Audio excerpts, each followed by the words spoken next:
L5S1 herniated disc. At the time I was working out quite regularly and woke up one day with a stiff soreness in my right lower hip and had to quit working out because of that. I don't think it was from that specifically, but I just was kind of disappointed because at the time I was working out quite regularly, and because of the herniated disc, which I think had to do with my lifestyle because I'm a server and a teacher, so I'm constantly on my feet and I'm bending over to talk to students or carrying a tray lopsidedly. I was back and forth with the doctors of which doctor to go to. Should I go see an orthopedic doctor? Should I go see a I was seeing a chiropractor for a while, for about 2 months before. And then a month into the chiropractor, I got the MRI that showed that I had the herniated disc.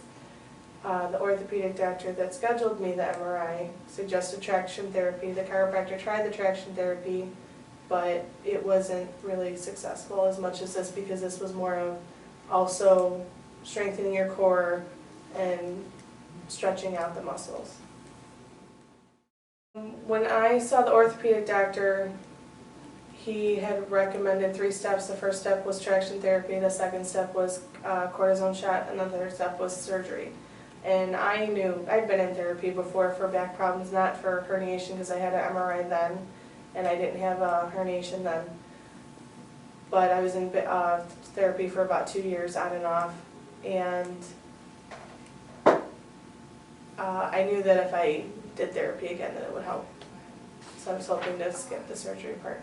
And I don't want to do the cortisone shots because it's just masking the pain. I was at a good 8s on some days. Some days I was just at a constant 4, which doesn't seem like a lot, but when it's all day long, constant 4, it sucked. There was days that I couldn't walk.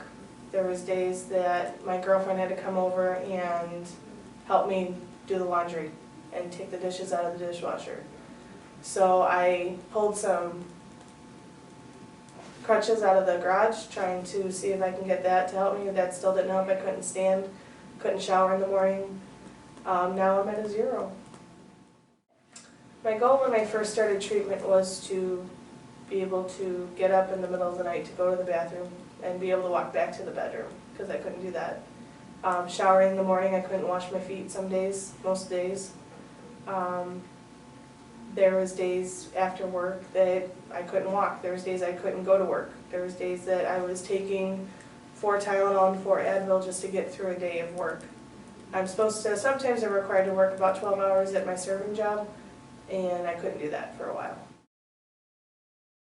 As far as being off the pills, I'm off of the pills.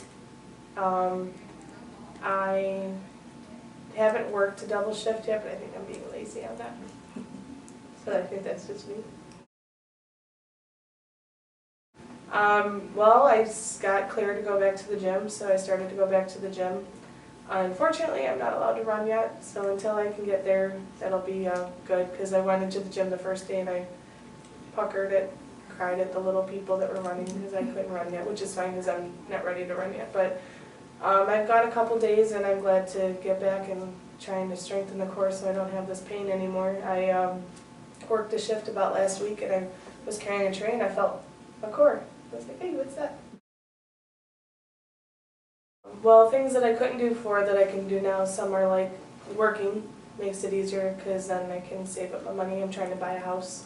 I was looking at buying a house pretty steadily back in March, but then after the back pain had started, I couldn't work enough to support my lifestyle, to support my down payment, to support a house. So I had to stop looking for a house. So hopefully I can get that going. I'm paying for a gym membership that I never use, so I'm hoping to make equity out of that, at least.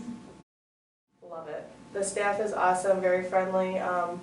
You know, in any kind of therapy, if you've ever had therapy before, you get to know your co-patients and your doctors and stuff. What's really beneficial about this versus other therapy that I've had is that your chiropractor's here, the regular doctor's here, the PT is here, and then the people that help you with all the stuff and help you with things, and then you get to joke around with people around you and We have potluck. Yeah, I get daily exercises to take home. Some of them I'm supposed to do twice a day. I only do them once.